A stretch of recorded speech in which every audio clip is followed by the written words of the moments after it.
Assalamualaikum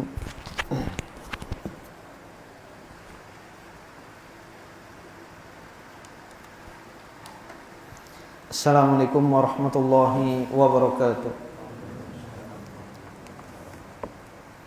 Innal hamdalillah nahmaduhu wa nasta'inuhu wa nastaghfiruhu wa nastahdihi wa natubu ilaihi wa na'udzu billahi min syururi anfusina wa sayyiati a'malina. May yahdihillahu fala mudilla lahu wa may yudlil fala hadiya lahu. Wa asyhadu an la ilaha illallah wahdahu la syarika lahu wa asyhadu anna Muhammadan abduhu wa rasuluh. Ya ayyuhalladzina amanu taqullaha haqqa tuqatih wa la tamutunna illa wa antum muslimun, amma ba'd. Jamaah rahimani wa rahimakumullah, kita masih pada bab da'watil walidain, bab tentang doa kedua orang tua. Di dalam dua kitab sahih Al-Bukhari dan Muslim, an Abi Hurairah anin Nabi sallallahu alaihi wasallam qala, dari Abu Hurairah dari Nabi sallallahu alaihi wasallam bersabda, lam yatakallam fil mahdi illa thalathatun, tidak berbicara di pangkuan kecuali 3 orang. Tidak ada bayi yang berbicara kecuali 3. Yang pertama adalah Isa bin Maryam. Yang kedua wasahibu Juraid, sahabat Juraid. Wa kana Juraijun rajulan abidan. Dahulu Juraij adalah seorang laki-laki ahli ibadah. Fattakhadha sawma'atan fakana fiha, ia mengambil tempat beribadah. Sawma'ah, sebuah bangunan tempat peribadatan Bani Israel, yang mana Juraij menyendiri atau melakukan uzlah, memisahkan diri dari manusia khusus untuk beribadah kepada Allah Subhanahu wa taala. Fa'atathu ummuhu wa huwa yusalli faqalat, maka suatu ketika datanglah ibunya ketika ia dalam keadaan salat. Faqalat, maka ibunya memanggil, ya Juraij, wahai Juraij. Faqal, maka ia mengatakan, ay Rabb ummi wa salati, wahai Rabbku, ibuku dan salatku. Artinya dia bimbang apakah memenuhi panggilan ibunya atau melanjutkan salatnya. Fa'aqbala ala salatihi fansarafat, maka Juraij melanjutkan salatnya, maka ibunya pergi. Falamma kana minal ghad atathu wa huwa yusalli, maka keesokan harinya ibunya datang lagi sementara Juraij juga dalam keadaan salat. Faqalat, maka ibunya mengatakan, ya Juraij, wahai Juraij. Faqal, maka Juraij mengatakan, ay Rabb ummi wa salati, wahai Rabbku, ibuku dan salatku. Artinya dia bingung apakah mau memenuhi panggilan ibunya atau melanjutkan salatnya. Fa'aqbala ala salatihi fansarafat, maka Juraij melanjutkan salatnya, maka ibunya pergi. Falamma kana minal ghad atathu wa huwa yusalli faqalat ya Juraij. Maka keesokan harinya ibunya datang lagi, dan Juraij dalam keadaan salat. Ibunya memanggil, wahai Juraij. Faqal ay rabb ummi wa salati, fa aqbala ala salatihi. Juraij pun bimbang, wahai Rabb, ibuku dan salatku. Maka ia tetap melanjutkan salatnya. Faqalat, maka ibunya mengatakan, Allahumma la tumithu hatta yanzura ila wujuhil mumisat. Ya Allah, jangan engkau matikan dia sampai ia melihat pada wajah pelacur. Fatadzakara banu Israila Juraijan wa ibadatahu. Bani Israel mereka saling membicarakan Juraij dan ibadahnya, bagaimana ketekunan ibadah Juraij. Wa kanat imra'atun baghiyun yutamatsalu bihusniha. Maka salah seorang wanita pelacur yang dijadikan permisalan dalam kecantikan. Maka ini akan selalu ada pada setiap masa dan zaman. Contoh atau permisalan dalam segala hal, baik kebaikan maupun keburukan. Kuat seperti Mike Tyson misalnya, karena dijadikan contoh dalam kekuatan.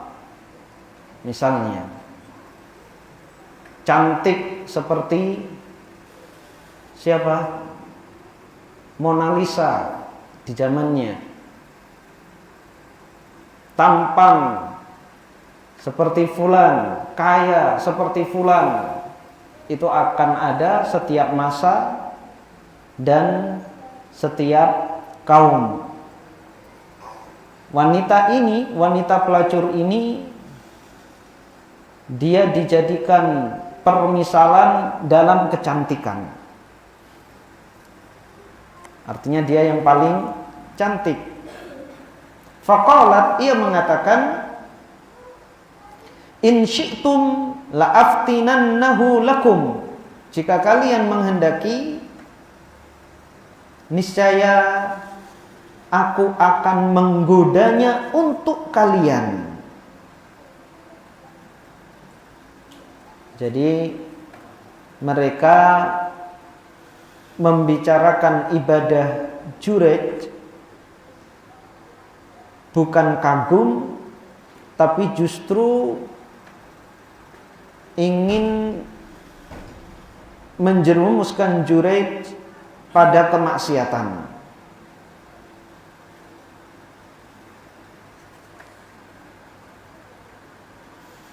Qal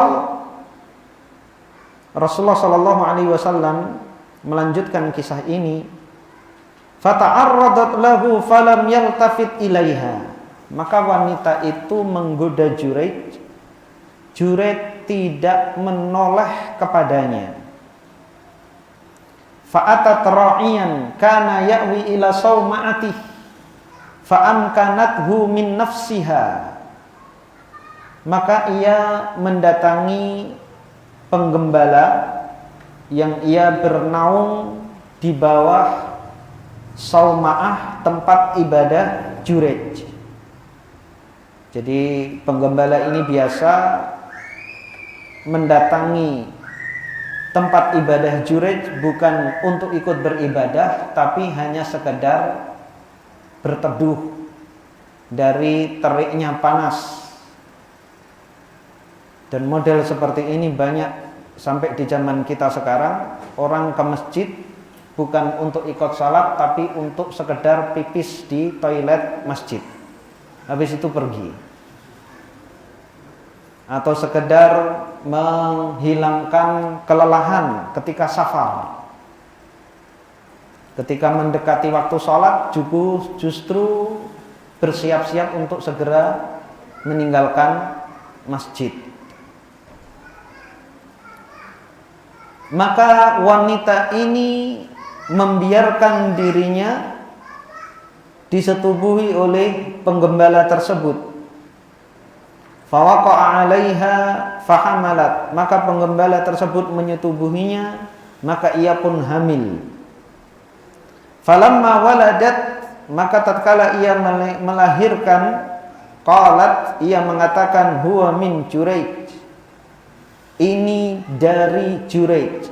Artinya anak atau bayi yang lahir tersebut hasil perbuatan Jurayj. Fa'atauhu fastanzaluhu wa hadamu sawma'atahu wa ja'alu yadribunah. Maka mereka mendatangi Jurayj, mereka menurunkan Jurayj dari tempat ibadahnya, menghancurkannya, dan mereka memukuli Jurayj. Faqal, maka Jurayj yang tidak tahu menahu apa yang terjadi bertanya, ma sya'nukum, ada apa kalian?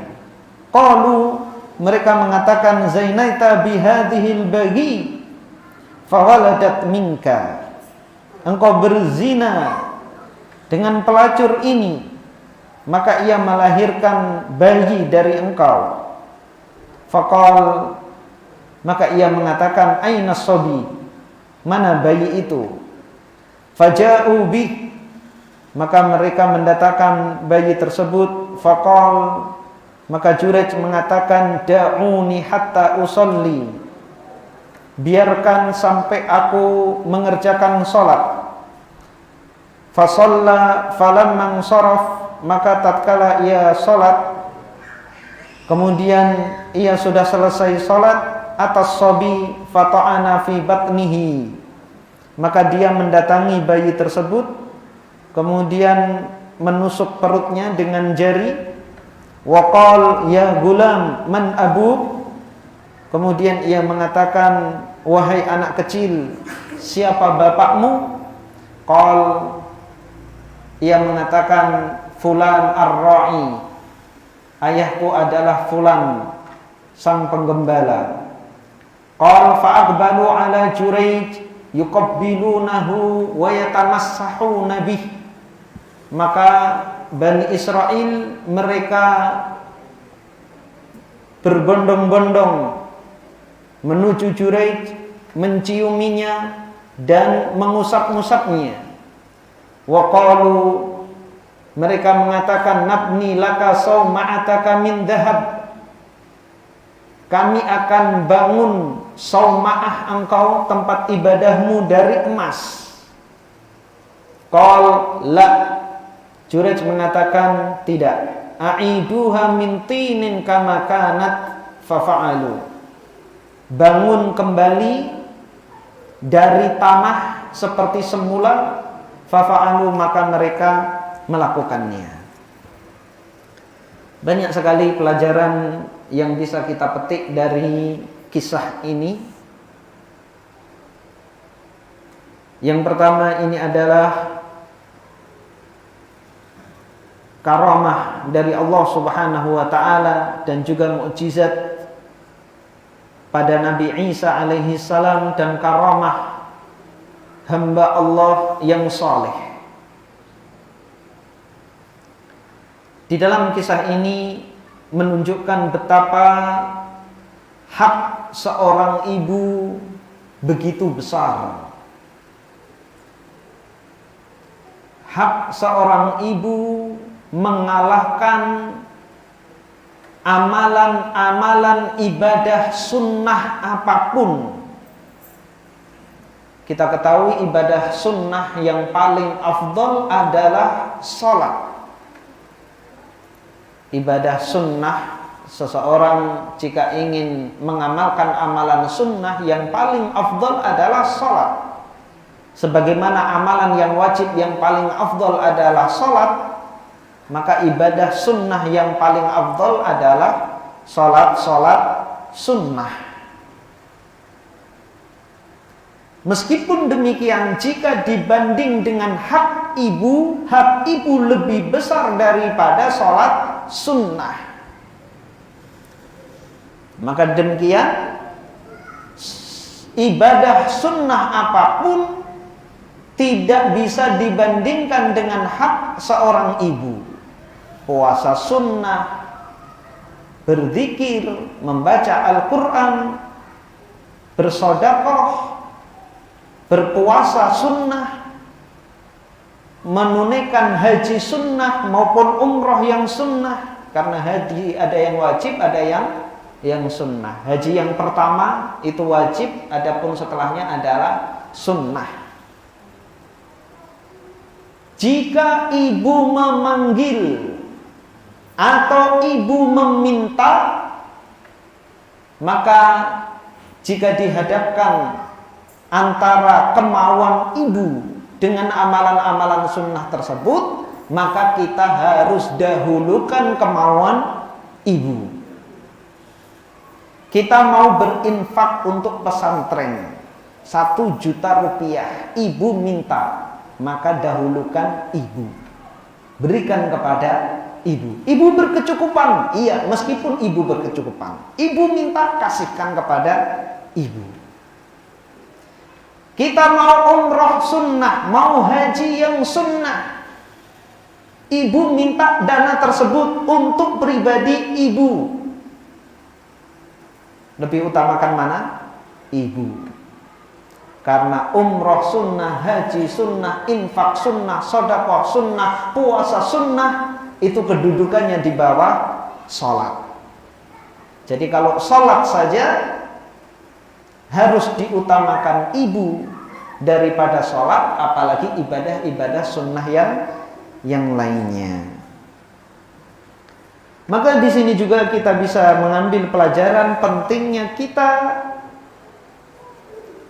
mengetahui tidak hanya antara yang benar dengan yang salah, antara yang baik dengan yang buruk, tapi kita juga harus mengetahui mana yang terbaik di antara yang baik dan mana yang buruk di antara yang terburuk. Karena tidak bisa dianggap sepele.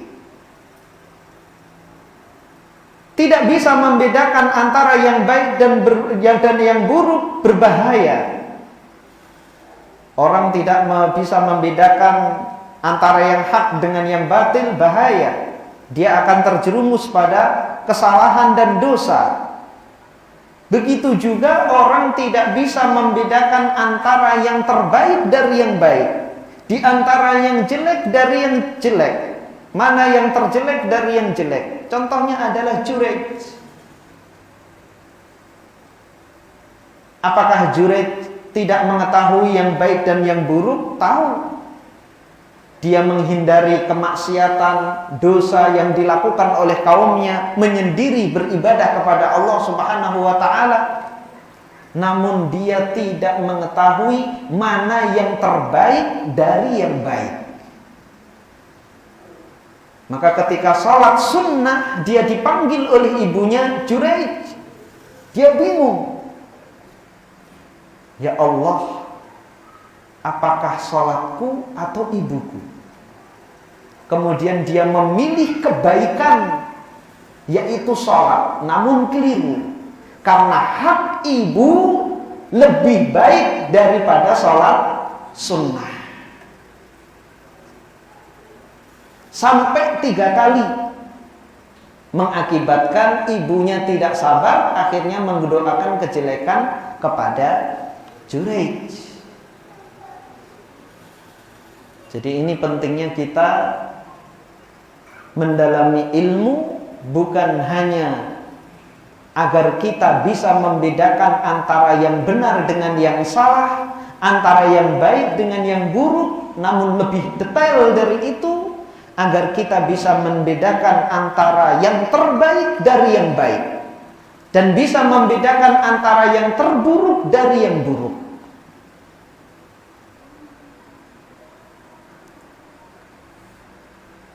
Kemudian kasih sayang orang tua kepada anak, kesabaran orang tua terhadap anak itu terkadang berkurang, bahkan hilang, bahkan terjadi pada seorang ibu.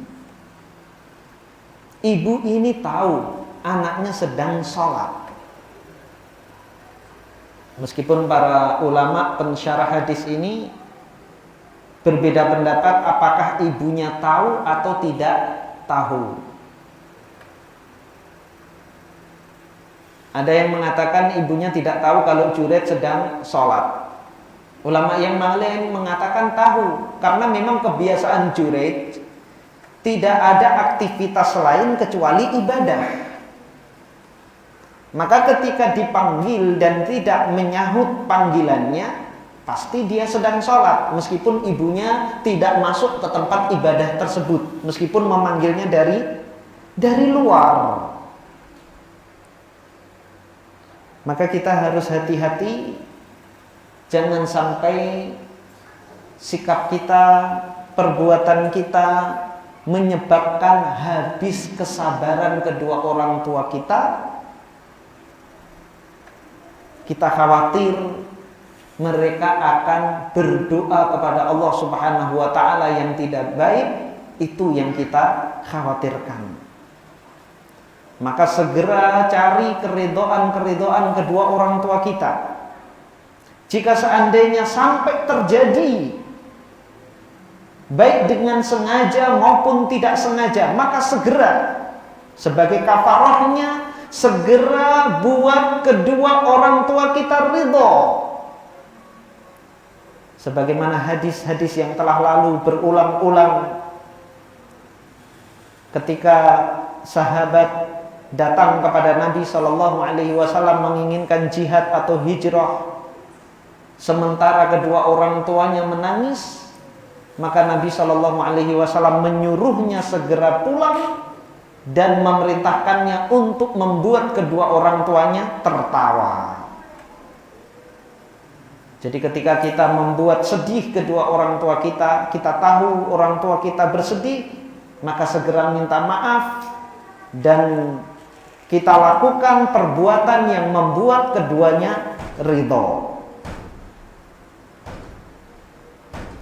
Pelajaran yang lain dari hadis ini, pelaku dosa dan maksiat terkadang mereka tidak mencukupkan diri mereka saja yang melakukan maksiat, tapi mereka sedang senantiasa berupaya dan berusaha menjadikan orang lain melakukan yang serupa seperti mereka.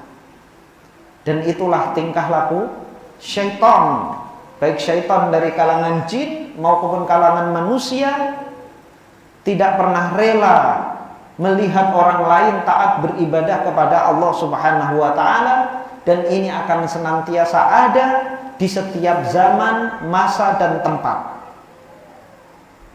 Melihat orang lain beribadah, maka mereka ingin orang yang beribadah tersebut tidak istiqomah, tergelincir seperti mereka melakukan dosa dan maksiat.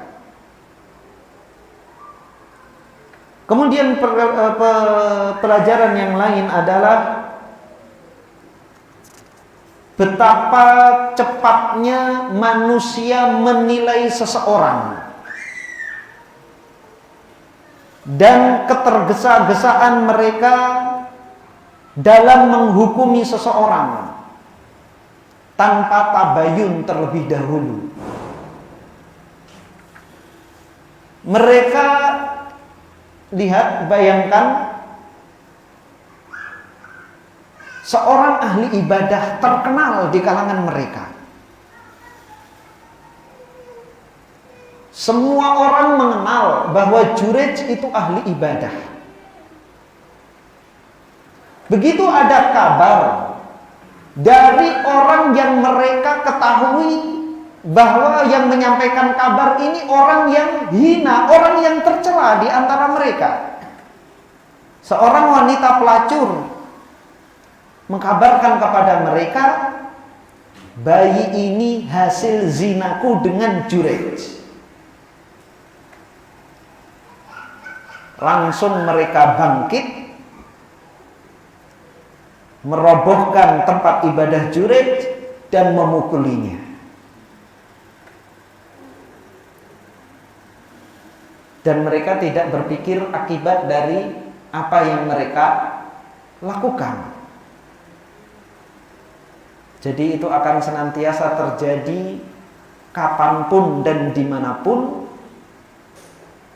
Mayoritas manusia itu mudah dibohongi, mudah terprovokasi. Maka kita harus hati-hati ketika terjadi kecelakaan di jalan, tabrak, tanpa tahu siapa yang salah dan siapa yang benar, manusia pasti simpati pada yang luka-luka lebih banyak, berdarah-darah. Maka satu orang berteriak untuk memukuli yang selamat, maka semuanya akan memukuli. Meskipun bisa jadi dan sering yang selamat itu justru yang benar, yang keliru itu yang babak belur. Yang kepalanya bocor, dia memang salah, keliru. Belok, tidak menyalakan lampu sen. Sennya ke kiri, beloknya ke kanan. Langsung motong jalan dan lain sebagainya. Atau melawan arus. Melawan arus di tikungan. Ini berbahaya. Pengemudi dari jalan yang akan masuk ke jalan umum, dia fokus ke kanan. Ada yang melawan arus dari kiri. Dia rasa dari kanan sudah aman, maka dia langsung ke kiri. Ternyata di kiri ada orang yang melawan arus, ketabrak, terpental, dia masuk selokan, pingsan. Yang disalahkan yang benar, karena dia selamat. Maka kalau mau benar, jangan selamat.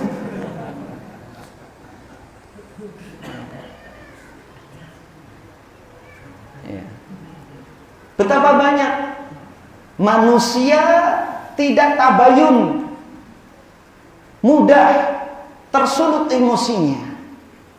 Bahkan kebaikan seumur hidup lenyap gara-gara berita bohong, gara-gara hoax. Ini Jurayj korban hoax. Orang yang dikenal. Bagaimana dengan orang yang tidak dikenal? Kita rajin mengaji di sini, kemudian ada orang yang mengisukan macam-macam. Bisa saja orang tersulut tanpa bertanya apa yang dikaji. Dan kejadian seperti ini di negeri kita banyak sekali. Jurayj saja yang dikenal oleh kaumnya cepat berubah seperti itu, ya. Apalagi terhadap orang yang tidak dikenal.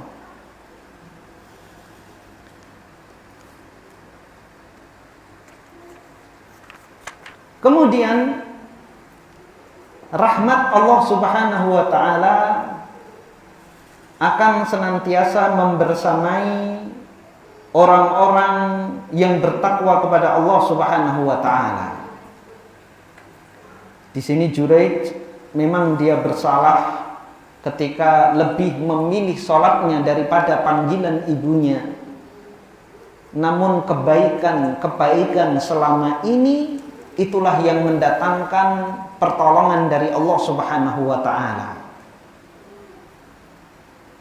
Maka ketika keadaan terjepit seperti itu, dan zaman dahulu tentunya belum ada tes DNA, ya, orang sudah percaya pada wanita pelacur ini. hanya pertolongan dari Allah Subhanahu wa taala saja, maka dia lakukan sholat 2 rakaat memohon kepada Allah Subhanahu wa taala. Dan ini menunjukkan bahwa amalan yang paling cepat mendatangkan pertolongan Allah Subhanahu wa taala adalah sholat. Dan itu yang dilakukan oleh Nabi sallallahu alaihi wasallam jika dihadapkan pada suatu urusan, suatu perkara, maka Nabi sallallahu alaihi wasallam segera mengambil air wudhu dan sholat 2 rakaat. Maka urusan apapun, masalah apapun yang kita hadapi, seberat dan serumit apapun, maka yang pertama kita lakukan adalah sholat, meminta petunjuk dari Allah Subhanahu wa ta'ala. Maka dengan sholat tersebut, insya Allah Allah Subhanahu wa ta'ala akan mendatangkan pertolongan bagi kita.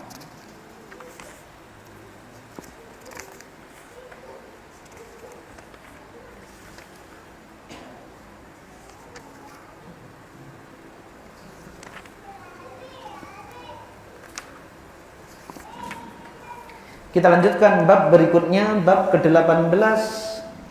Ardul Islami 'alal ummin Nasraniyah. Bab menawarkan Islam terhadap ibu Nasrani.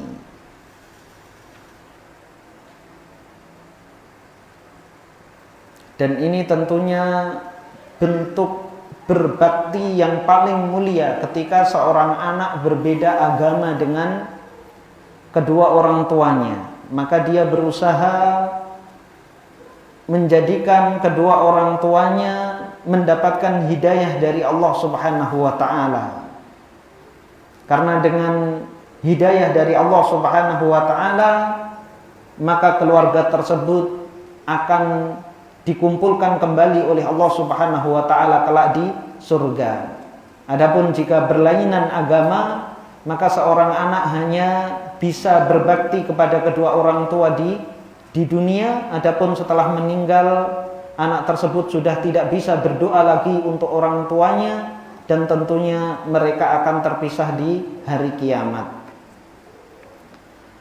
Berkata Al-Imam Al-Bukhari, haddatsana Abul Walid Hisham bin Abdul Malik, bercerita kepada kami Abul Walid Hisham bin Abdul Malik, ia mengatakan haddatsana Ikrimah bin Ammar, bercerita kepada kami Ikrimah ibnu Ammar, ia mengatakan haddatsani Abu Katsir As-Suhaimi, bercerita kepada kami Abu Katsir As-Suhaimi, ia mengatakan sami'tu Aba Hurairah yaqul, aku mendengar Abu Hurairah mengatakan, ma sami'a bi ahadun yahudiyun wala nasraniyun illa ahabbani.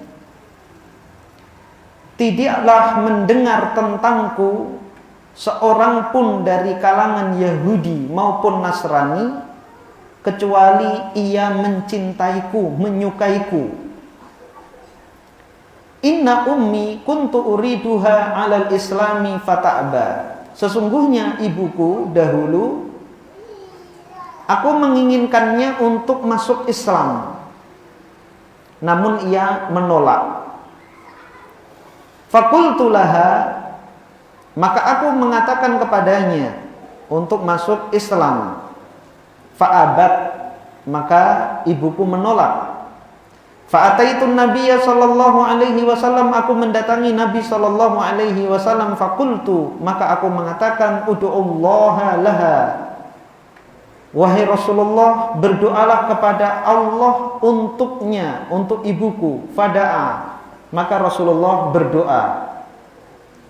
Fa'ataituha, maka aku mendatanginya. Waqad ajafat 'alaihal bab, ia telah menutup pintu, artinya dia sedang mandi. Faqalat, maka ia mengatakan, ya Aba Hurairah, inni aslamtu, wahai Abu Hurairah, aku telah masuk Islam. Dia mandi untuk menyatakan keislamannya, yaitu untuk mengucapkan 2 kalimat syahadat.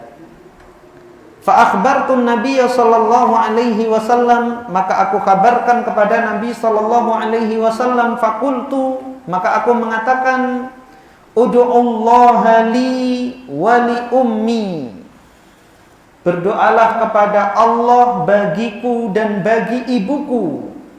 Faqal, maka Rasulullah berdoa, Allahumma abduka Abu Hurairah wa ummuhu ahibbahuma ilan nas. Ya Allah, hambamu Abu Hurairah dan ibunya, jadikanlah keduanya dicintai manusia. Pelajaran berharga dari hadis ini, semangat Abu Hurairah untuk mendakwahi ibunya. Abu Hurairah radhiyallahu anhu mengkabarkan bahwa dia orang yang dicintai oleh siapapun, bukan hanya oleh umat Islam, bahkan orang Yahudi dan Nasrani pun menyintai Abu Hurairah radhiyallahu anhu. Ini tiada lain karena keluhuran akhlak Abu Hurairah. Abu Hurairah menyampaikan ini untuk memberitahu kepada kita bahwa ibunya tidak mau masuk Islam itu bukan karena melihat akhlak buruk dari Abu Hurairah radhiyallahu anhu. Karena terkadang kita mengajak orang lain untuk berbuat baik, dia tidak mau mengikuti ajakan kita karena kitanya, artinya apa? Dia tidak suka sama kita.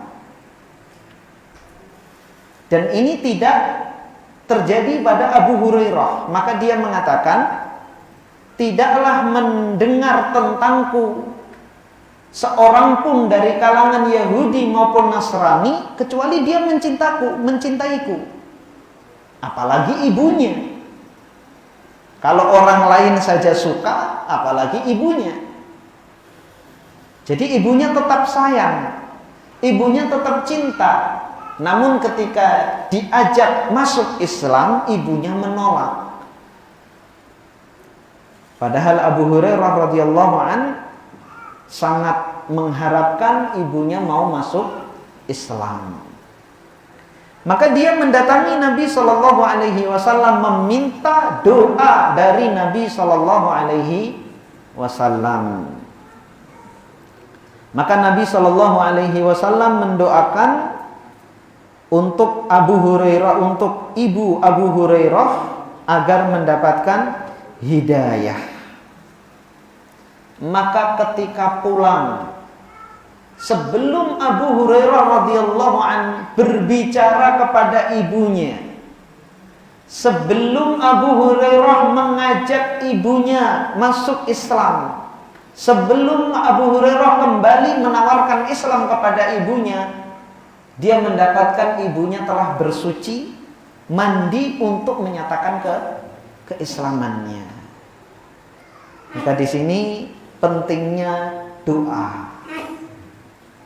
Pentingnya doa. Selain usaha yang kita lakukan, terkadang faktor ini yang sering kita lalaikan. Maka usaha kebaikan apapun yang kita lakukan, maka jangan lupa kita berdoa kepada Allah Subhanahu wa ta'ala. Kemudian Abu Hurairah kembali kepada Nabi Sallallahu Alaihi Wasallam, tentunya ingin mengkabarkan kegembiraan tersebut kepada Nabi Sallallahu Alaihi Wasallam. Dan Nabi Sallallahu Alaihi Wasallam adalah sosok yang bergembira dengan kegembiraan orang lain. Laqad ja'akum rasulun min anfusikum azizun alaihi ma anittum harisun alaikum bil mu'minina raufur rahim. Telah datang kepada kalian seorang rasul, ia menjadi sedih, menjadi tersiksa atas musibah yang menimpa kalian. Azizun alaihi ma'anittum. Rasulullah merasa menderita dengan penderitaan orang-orang beriman. harisun alaikum, bersemangat untuk memberi kebaikan kepada kalian, bil mu'minina raufur rahim, lemah lembut kepada orang-orang yang beriman. Satu hadis tersebut pada bab ini, maka intinya ketika seorang anak berbeda agama dengan kedua orang tuanya, maka bakti yang paling besar adalah anak tersebut berusaha semaksimal mungkin menjadikan kedua orang tuanya masuk Islam, mendapatkan hidayah dari Allah Subhanahu wa ta'ala. Bab selanjutnya, bab ke-19, birrul walidaini ba'da mautihima, berbakti kepada kedua orang tua setelah kematiannya.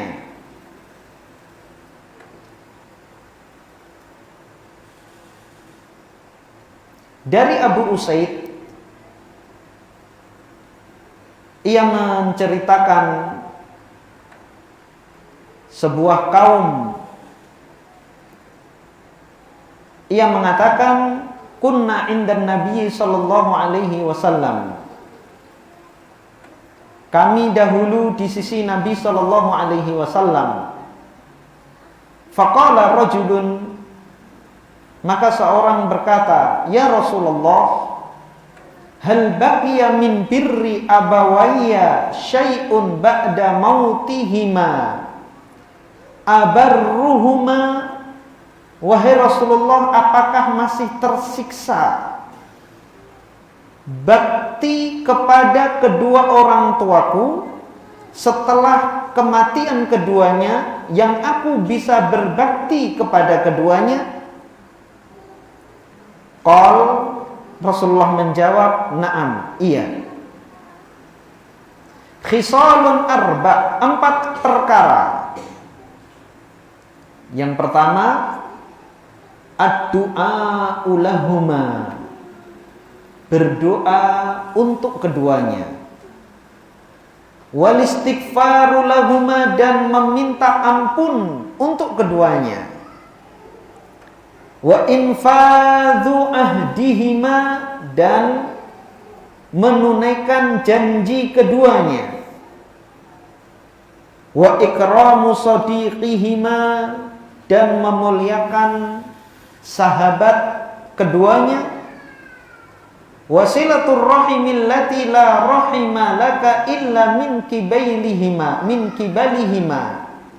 dan menyambung tali silaturahim yang engkau tidak memiliki hubungan dengan mereka kecuali dari arah keduanya. Kita tidak memiliki hubungan dengan paman, bibi kita, kakek, nenek kita, sepupu kita, kecuali dari jalan kedua orang tua kita. Kita tidak memiliki hubungan dengan saudara-saudara kita, saudara kandung kita, saudara seayah kita, saudara seibu kita, saudara seayah dan seibu kita, kecuali dari orang tua kita. Maka 4 perkara ini yang masih bisa kita lakukan sampai kapanpun, selama hayat masih dikandung badan. Selama kita masih hidup, kita masih bisa berbakti kepada kedua orang tua kita. Yang pertama adalah dengan berdoa dan beristighfar untuk keduanya. Namun dengan catatan, sebagaimana bab yang telah lalu, kedua orang tua kita mati dalam keadaan Islam. Karena kita dilarang di dalam ayat Al-Quran untuk mendoakan karib kerabat kita, termasuk kedua orang tua kita yang mati dalam keadaan musyrik. Kemudian yang kedua adalah menunaikan janji keduanya. Ketika keduanya memiliki janji dan belum ditunaikan janji apapun dari janji-janji yang mubah, apalagi janji-janji kebaikan. Berjanji akan menyekolahkan anak yatim sampai tamat kuliah, belum sampai sudah meninggal. Maka di antara bentuk bakti kita kepada kedua orang tua kita adalah menyekolahkan anak tersebut sampai tamat kuliah. Berjanji akan membantu pembangunan masjid, madrasah, pesantren, belum terlaksana. Belum terlaksana di sini ada dua kemungkinan. Yang pertama karena usia, dia memiliki harta, namun kedahuluan ajal menjemputnya. Maka dalam kondisi seperti ini mudah, tinggal diambilkan dari harta warisannya, kemudian menunaikan janji kedua orang tua tersebut. Bisa jadi juga belum terlaksana karena belum ada rezeki, tapi ada keinginan, ada niat ingin membantu fakir miskin, yatim piatu, ingin membantu pesantren. Maka kita berusaha, ketika kita memiliki harta yang berlebih, kita sudah bisa mencukupi kebutuhan keluarga kita, istri dan anak-anak kita, maka kita utamakan terlebih dahulu adalah melaksanakan niat orang tua kita. Jadi itu lebih utama daripada sedekah kita pribadi. Kemudian memuliakan sahabat kedua orang tua kita. Memuliakan sahabat kedua orang tua kita. Tentunya ketika masih hidup, kedua orang tua kita memiliki sahabat dan kita pasti mengenalnya. Karena namanya sahabat pasti saling mengunjungi dan kita tahu. Dan biasanya orang tua juga sering bercerita, itu om itu baik, pernah membantu ayah, itu kawan akrab ayah sejak dulu lama. Maka kita tahu ketika ayah kita meninggal dahuluan, maka kita tetap berhubungan baik dengan orang tersebut. Begitu juga sahabat ibu kita. Ibu kita memiliki sahabat yang kita kenal, itu pun kita berbuat baik kepadanya. Dan tentunya karib kerabat, orang-orang yang memiliki hubungan darah dengan kita lantaran hubungan darah kita dengan kedua orang tua kita. Maka kita menjalin hubungan baik dengan mereka, itu tidak hanya sebatas kita melaksanakan kewajiban menyambung tali silaturahim, tapi itu juga merupakan bentuk bakti kita kepada kedua orang tua kita.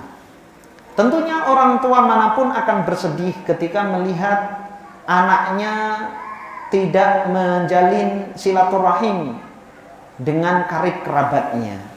Seorang ibu akan bersedih melihat anaknya tidak mengunjungi saudara-saudara ibu. Begitu juga seorang ayah akan bersedih ketika melihat anaknya tidak berbuat baik kepada saudara-saudara ayah. Maka lakukan kita berbuat baik kepada mereka, itu tidak hanya sebatas kita melaksanakan perintah Allah berupa menyambung tali silaturahim, tapi itu juga menyenangkan hati kedua orang tua kita. Dan itu kita lakukan baik ketika kedua orang tua kita masih hidup maupun ketika kedua orang tua kita sudah meninggal dunia. Hadis yang kedua dalam bab ini, qala al-Imam Al-Bukhari, silakan azan dulu.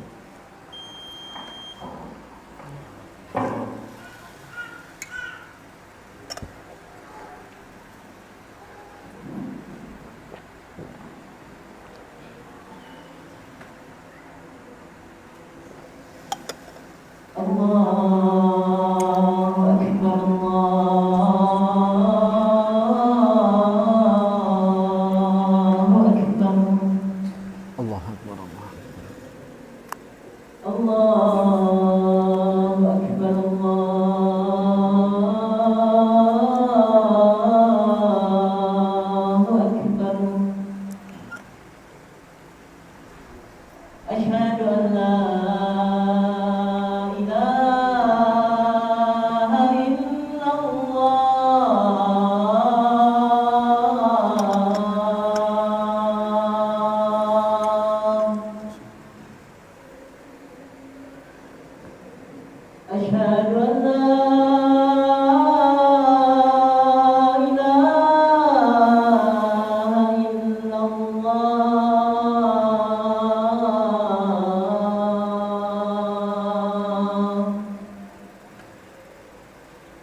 أشهد أن محمدا رسول الله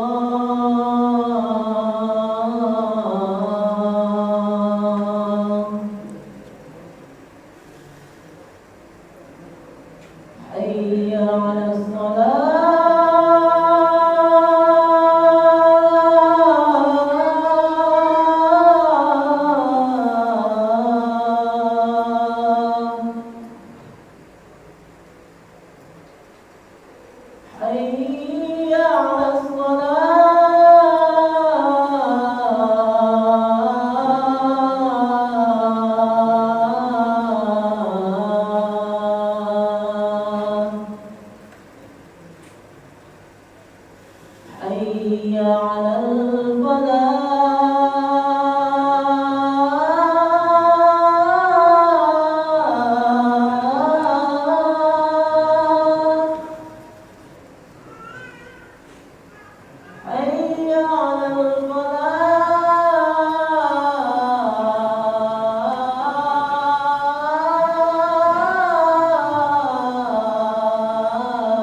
Kita lanjutkan.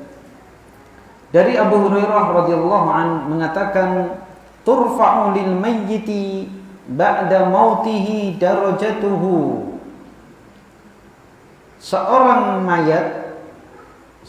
mayit diangkat derajatnya setelah kematiannya. Fayaqul, maka ia mengatakan, ay Rabb, ayu syai'in hadhihi, wahai Rabbku, apa ini? Karena dia merasa amalannya di dunia sederhana. Tiba-tiba nikmatnya di alam barzakh ditambah oleh Allah Subhanahu wa taala. Fayuqal, maka dikatakan kepada orang ini, waladuka astaghfara laka, anakmu beristighfar, memohon ampunan untukmu. Jadi setiap doa yang kita panjatkan kepada Allah untuk kedua orang tua kita, tatkala mereka sudah meninggal, maka itu menambah pahala bagi kedua orang tua kita. Maka jangan bosan kita memperbanyak doa untuk kedua orang tua kita, baik ketika masih hidup maupun setelah meninggal dunia.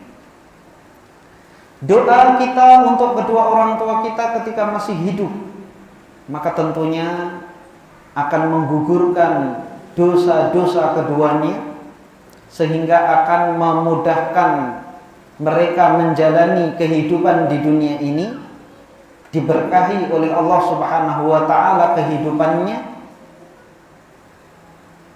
Dan ketika kedua orang tua sudah meninggal, apabila keduanya meninggal dalam keadaan banyak melakukan dosa dan maksiat, maka doa anak yang soleh untuk kedua orang tuanya setelah meninggal maka akan mengurangi azab Allah Subhanahu wa taala di alam kubur.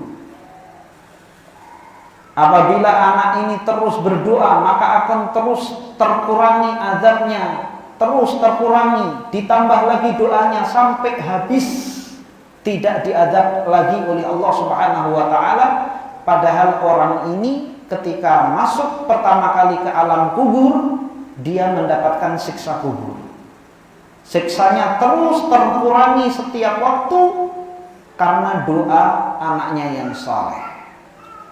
sudah terhenti siksa kuburnya, anaknya terus berdoa, maka Allah Subhanahu wa taala ganti dari yang tadinya disiksa menjadikan dia mendapatkan nikmat kubur. Terus anaknya berdoa, maka terus bertambah nikmatnya. Maka ini juga penting pula bagi seluruh orang tua untuk memiliki cita-cita yang tinggi agar anak-anak mereka menjadi anak-anak yang soleh. Dan ini banyak yang dilalaikan oleh kebanyakan orang tua. Orang tua terlalu mengkhawatirkan masa depan dunia anak-anak mereka. Bagaimana anak mereka mapan, bagaimana anak mereka mendapatkan nafkah yang cukup. Dan jarang orang tua di zaman sekarang yang memikirkan bagaimana anaknya itu senantiasa sholat berjamaah di masjid. Kalau anak pulang sekolah yang ditanya, "Nak, sudah makan atau belum?" Masih jarang orang tua yang mengatakan, "Nak, sudah sholat atau belum?"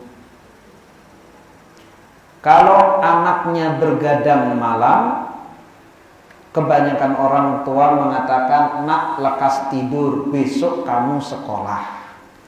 Masih jarang orang tua yang mengatakan, "Nak, tidur, besok kamu harus bangun subuh untuk sholat subuh." Padahal ekonomi anak jika tidak disertai dengan ketakwaan akan menjadi bala bencana bagi kedua orang tua, tidak hanya di dunia bahkan di alam kubur, tidak bermanfaat bagi kedua orang tuanya. Tapi kesolehan anak akan menjadi berkah bagi anak tersebut dan tentunya untuk kedua orang tuanya, baik ketika masih hidup maupun ketika di alam kubur. Wallahu ta'ala a'lam bishawab. Demikian yang bisa kami sampaikan pada kesempatan malam hari ini. Bismillahirrahmanirrahim. Assalamualaikum warahmatullahi wabarakatuh.